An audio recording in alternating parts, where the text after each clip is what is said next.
Our next speaker, just before I introduce him, it was quite funny because on the auditions, or the day before the audition, I was getting emails and he was saying, okay, I'm going to fly over specially from New York just to audition. This is how popular and how challenging it is for some of these speakers to get onto this stage. And we get people coming in from New York especially to audition. And when I saw him, I felt a little bit, I guess, sad for him in a way, or sorry for him, I should say, in the reason why I chose the location I did, because I chose to do all the auditions in a room above a pub. And the reason I was feeling sorry for him is because he came hobbling up the steps, because I think the day before he thought he'd just done something small, like to his foot, and he couldn't really walk on it, and he went to the doctors almost straight away afterwards, and it turned out to be something quite serious, of which he's still got problems with, so you've got to give him an extra warm welcome, and I'm sure you're going to do that anyway. But our next speaker, David Brady, is the CEO of a multi-award-winning software company, internationally recognised, and he's had many hats in the past. One of the most interesting, I think, was running a medical dispensary in Togo or somewhere. And he claims that having rubber gloves, a sense of humour and a first aid certificate gets you a long way there. He believes that passion, fun and focus is really the main purpose for his life, and that laughter can go a long way. And you can understand exactly how far it can go in a moment as I introduce David Brady, who's going to talk to us all about laughter. Please welcome David Brady up to the stage.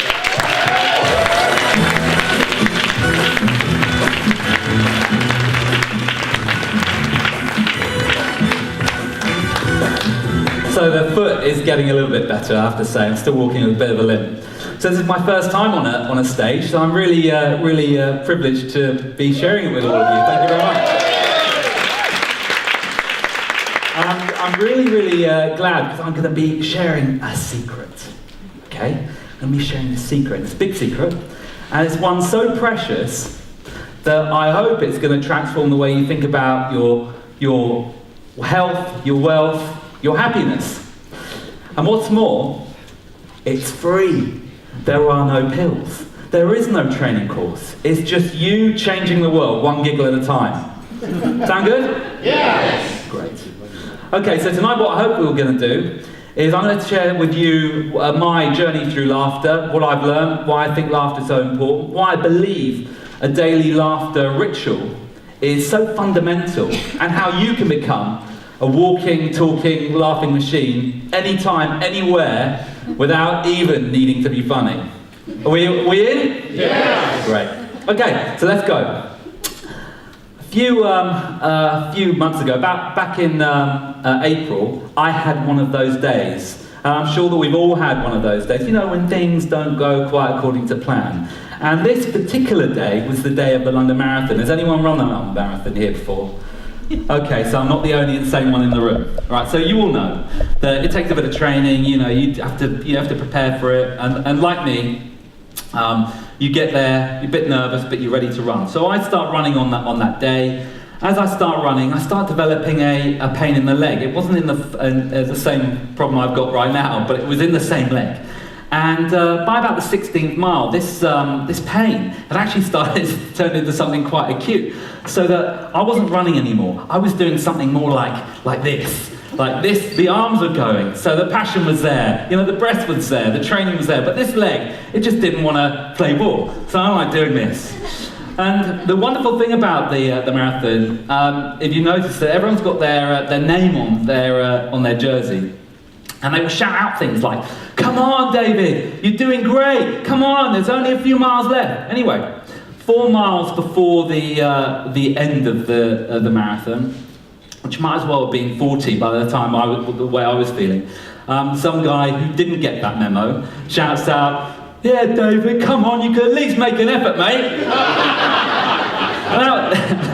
Now, usually I would feel a little bit, you know, irked. I've worked quite hard for this. But for some reason, I ended up cracking up laughing.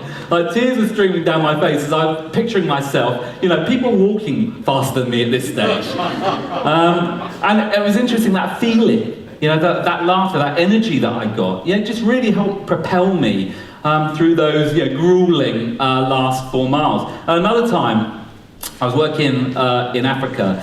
We're in Togo, and it was during a coup, so we were leaving the country, and at the airport, they were going through all your stuff. I brought a guitar with me. I don't know why, I can't play very well. And got my bags, had my guitar, managed to smack the guard in the face. So I didn't laugh. He didn't laugh. He found it so unfunny that he pulled up his rifle and started shouting at me.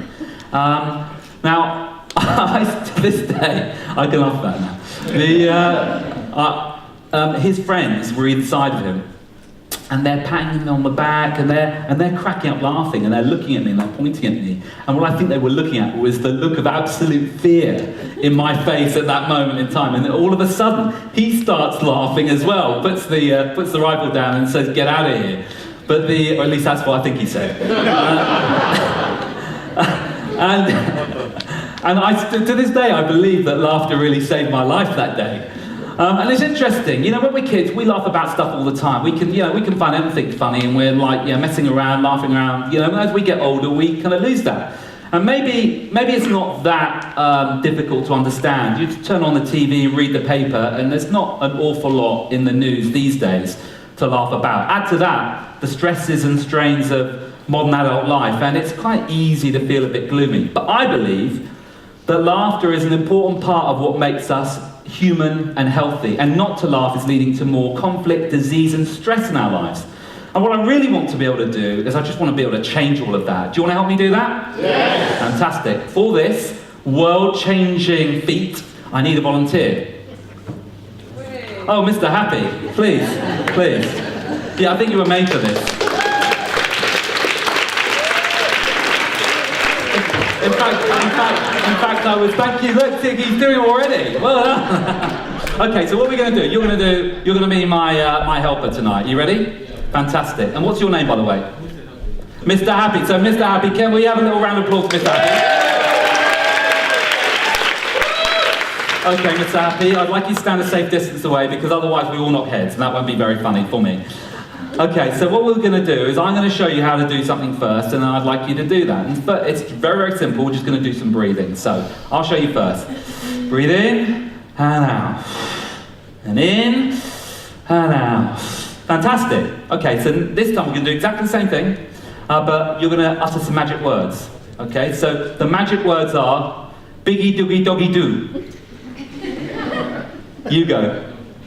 No, you've got to say the magic words. Yeah, that'll do. But you've got to say it quite loud. You've got to say it loud.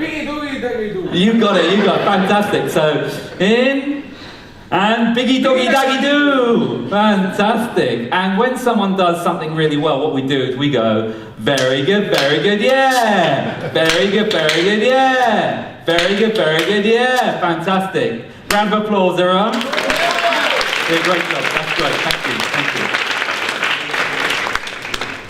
So, what just happened there?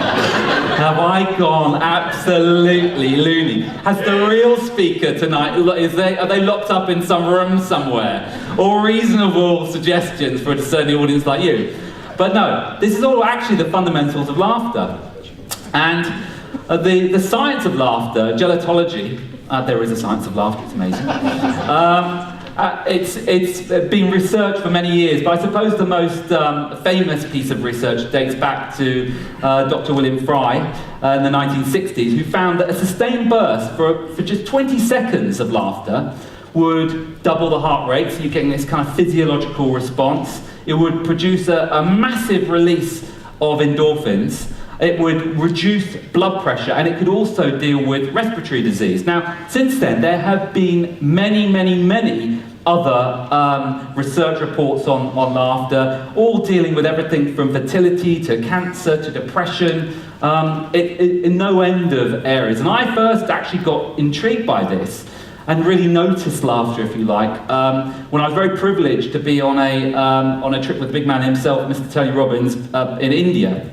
And there was introduced to a number of very special people, visionaries, spiritual leaders, and one of them was Dr. Madame Kataria, and he introduced himself as the laughter guru. Now, I'd never met a laughter guru before, and to be perfectly honest with you, I actually had a hard time believing he was a real doctor.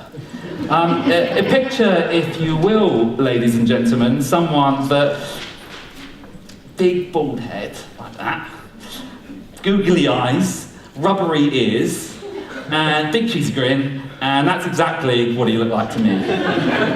Someone can keep that, it'll be worth a lot of money in a few years. But it turns out this guy's really, really super smart. He'd been studying laughter for many, many years, and he was a medical doctor, and what he was determined to do was to bring this to the mass audience, really because he believed fundamentally that it would change people's lives, young or old. So what he did, he started to build these, what he called a laughter club, and what people would do is they'd come together and they would tell jokes. And they would laugh and they'd be have fun and they would be getting this sort of physiological response. But then they ran out of jokes, and then it started to become rather tedious. And then he remembered something that was quite important from the Fry experiments, and that was that the brain cannot tell the difference between what's real, as in real laughter, spontaneous laughter, and fake, i.e. when we go ha ha ha ha ha, that to the brain is the same damn thing as if we were just, guffawing around. And so as a result of that, he thought, okay, well, then all we need to do to get the benefits of this is to introduce some exercises that would, combine some breathing, yogic breathing, with a sense of childlike playfulness. I mean, let's face it, you can't take yourself too seriously if you're going to talk about laughter. And he developed this thing called laughter yoga.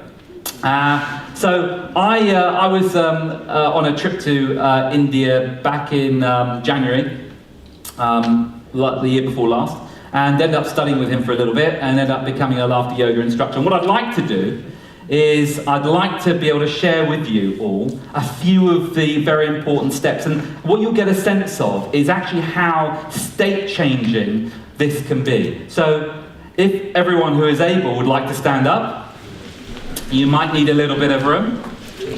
So give yourself a little bit of space. Fantastic. So what we're going to do, we're just going to do a normal night out.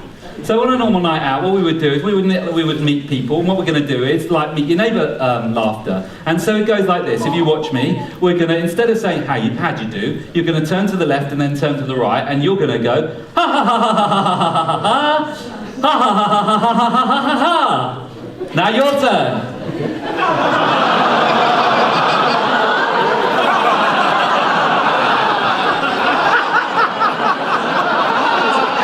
Fantastic. You're having too much fun. Love it. Okay, now we know each other. Now we've got to know each other. Now we're going to go out for a few drinks. I'm going to show you how to make a few drinks, okay? In laughter. And it goes like this. It's called cocktail laughter, and it goes like this.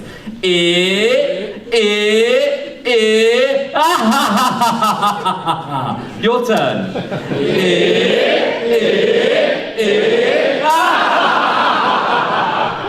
And when we've had a few drinks, of course, what we like to do is we like to go out dancing. So this is what I call mad tiger dancing, and it goes a bit like this. Your turn. Fantastic. And actually, what then happens is once you've done all of that, you end up speaking gobbledygook. And so, would you like to help me in a little session of gobbledygook? Fantastic. So I'm just going to talk to you in gobbledygook and you'll respond to me in gobbledygook. It goes something like this.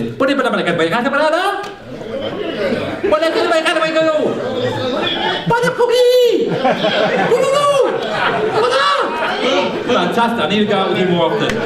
Round of applause.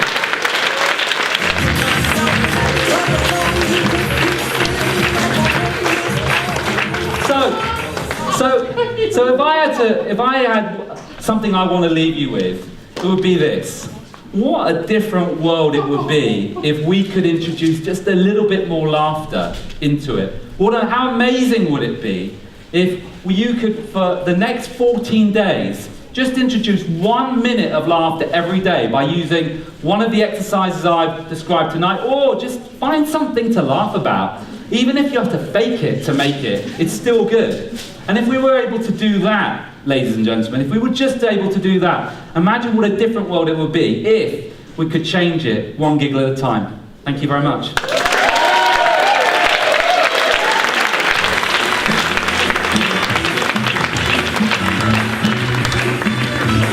How awesome was that?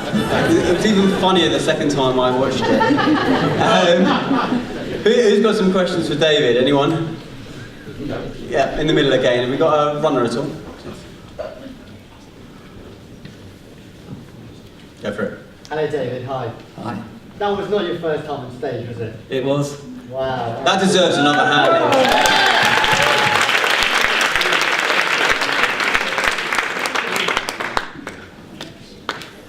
Was that the question? That was an easy one. Anything more challenging? Is there another question? Or are you just in fits of giggles? Okay, over here in the blue shirt. See, anything I say can be funny now. Where's the weirdest place you've actually bursted out laughing? The weirdest place that I have burst out laughing would be in the. I was about to have an operation. I was absolutely, shitting myself, and the kind of the doctor comes in, do all the the bits and bobs that they have to do, and for some reason I just literally was in stitches. And the problem was I was all in the surgical gowns, so I think they they thought something had gone wrong with the meds or something. But but for me it's the wonderful thing is that laughter is an important part of what probably is in my DNA. In our business, laughter is an essential ingredient, and what we end up doing is we use laughter as a diffuser, if you like. It's just a natural process dealing with stressful situations or problems. We end up laughing quite a lot, and that I think that just manifests now and again. But that would be the weirdest I can remember. Excellent, excellent. All right, one quick question, lady behind over there, just so with the black top. Just a quick one. Is there a difference between laughing inwardly and laughing outwardly? Do you have to make a noise for it to be beneficial? Great question. No, because there are times when you just don't. It's not appropriate, or you can't do it, even if you're faking it. And some people would laugh with a smile. But I think if you were doing it as an exercise, you could practice silent laughter, which is. As long as no one's watching, I guess. All right, excellent. And David, if people want to learn more, connect with you, learn more about this laughter. Well, look, if you would like to learn any more about laughter, if you want to introduce that into your lives or into your business, come and see me. I mean, I'm not, I don't do this as a business. I have a business, but if I can share any stories with you, or even hear your stories, I'd love to do that. Excellent. All right, one more time for David. Thanks.